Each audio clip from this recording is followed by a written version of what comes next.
All right, music fans, guess who's back? It's me, it's Dave, it's the Real Music Observer. I'm observing. That's right. I'm observing real music for you in real time because you're a real person just like me. And tonight could be the last concert for the band Journey, maybe ever.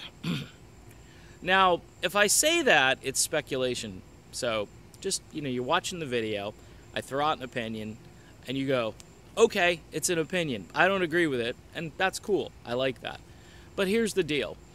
Neal Schon, a guy who claims to hold all the keys to the band, is really somebody who needs to take a step back and look at his place in the world. Not just in this band, but look at this just look at his place in the world. And how is he this important that he basically has to tell other members of the band how to conduct themselves outside of the band. Now, I don't think any sort of political stuff would really hurt this band. Although, in hindsight, when you look at what the other band members did, they took a White House tour. That's what they did. It was a VIP tour. Somebody commented on Twitter, and they said, man, I'd love to go on a VIP tour of the White House. I don't care who's in it.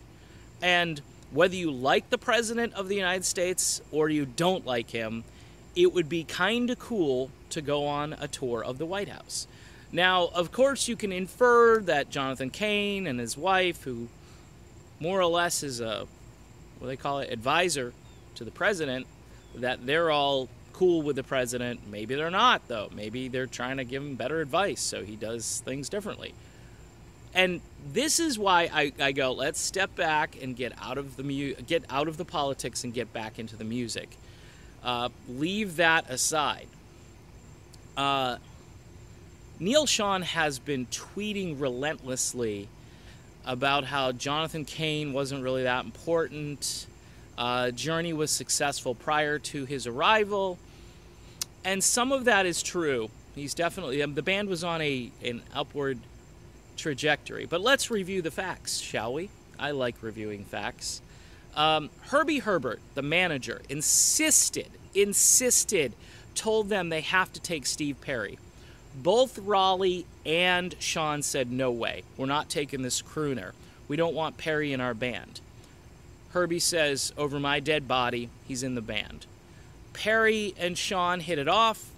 Chemistry, Patiently comes out. Other songs come out. They're now a team. Keep in mind, here's an interesting tidbit. Steve Perry, long time ago, if you watch a few documentaries, said that he never really felt like he was a part of this band. And you know what? With Neal Schon at the helm, I can kind of see why. He was brought in as the outsider. And musically speaking, I don't know if Perry agreed with their sound. Okay? Now, as time goes on, the band, especially on Raised on Radio, embraces a completely different sound.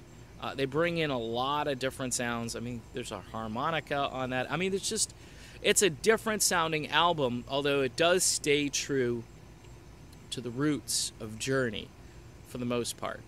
But you do get a more R&B flavored, a more pop-oriented album. Much like Street Talk, but different. It's still different. It still has a different feel to it. And nobody can deny how big Street Talk was. So the thread running through all of this is I don't think Neal Schon has any leadership qualities. I just don't. He wasn't a leader in the old days. He didn't sit there. He just wanted to be in a jam band with Greg Raleigh and Ainsley Dunbar and Ross Valerie. They brought this guy Fleischman in, whatever his name was. He was horrible. Okay, that went over like a lead balloon. And then management said, hey, we're going to drop you unless you get somebody who can sing. And then not only could Perry sing, but he could listen and he could hear things. And he and Cain sat down and wrote their biggest song to date, which is Open Arms. Chart-wise, it's their biggest record ever. And to follow it with Faithfully and some of the other Cain and Perry-inspired tunes, you've got to admit, if you like Journey, that these ballads were enormous to their success. And by the way, Sean didn't want to play these tunes. He insisted, no, I don't like it. It's so far out of the realm. We've got Tommy Shaw Redux, okay? No, can't play this Babe song. No, Babe is horrible. Guess what? Babe goes to #1, Tommy, and Bank comes in, okay? Big Bank, all right? So you can go off and you can create, a hard rock song to go complement the ballad, all right? Nothing wrong with that. Be an adult. Admit it. Even men admit it. Some of these ballads are kind of cool. And, chicks dig them and you want to be with chicks, right? Hopefully.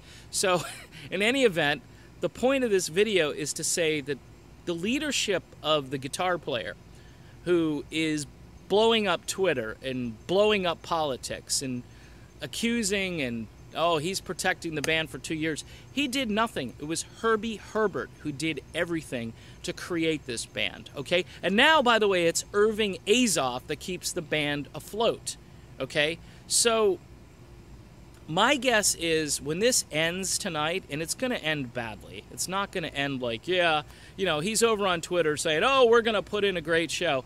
I don't know. Arnel, from all reports I have, Arnel did not sound good on Friday night. And you've got a lead singer dilemma. You've got a morale dilemma. I think Steve Smith is going to bolt again. I don't think he wants to be part of this drama club. I mean, he didn't want to be a part of the drama club before when Perry left the second time. Okay, he didn't want to be part of it, and Dean came in. So my hunch is the whole thing gets blown up, and if it comes back together, it's going to look very different than the way it looks now. You have to have a vocalist who can at least hit these notes credibly. You can't go on tour with a guy who can't hit the notes in the songs that are your signature songs. It's better, by the way, to have someone who's not an exact replica of Perry out there at least hitting the notes. Or it's better to have Perry out there dropping it down a step or two and singing the dang songs.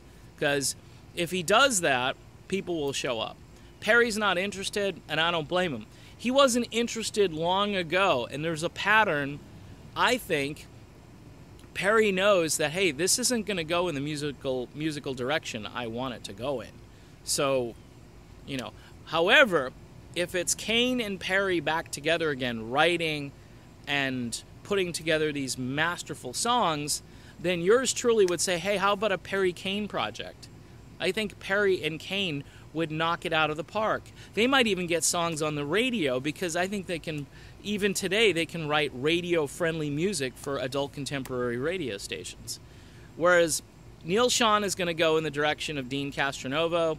He's going to do this blues project, and I'm wondering if it's the blues bad English. That's fine.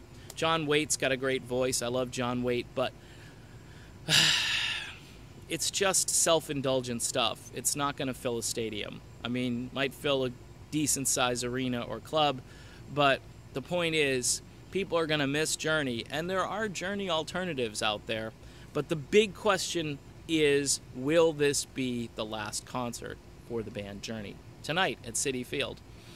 Watch it and find out. They're the middle band, so if you have an opportunity, I don't know, online, if they stream this, or you get some footage from somebody with a camera, but they're basically opening up for Fleetwood Mac, and I hear that the Neilster doesn't really like being second fiddle to Lindsey Buckingham, but Irv Azoff, he's a genius, man. I would have put Earth, Wind, and Fire at the top of the ticket. That's what I would have done. I mean, they'd just blow everybody off the stage. They're awesome. I'm Dave. This is The Real Music Observer, and we'll be back later today with more real music commentary just for you right there. Talk to you then.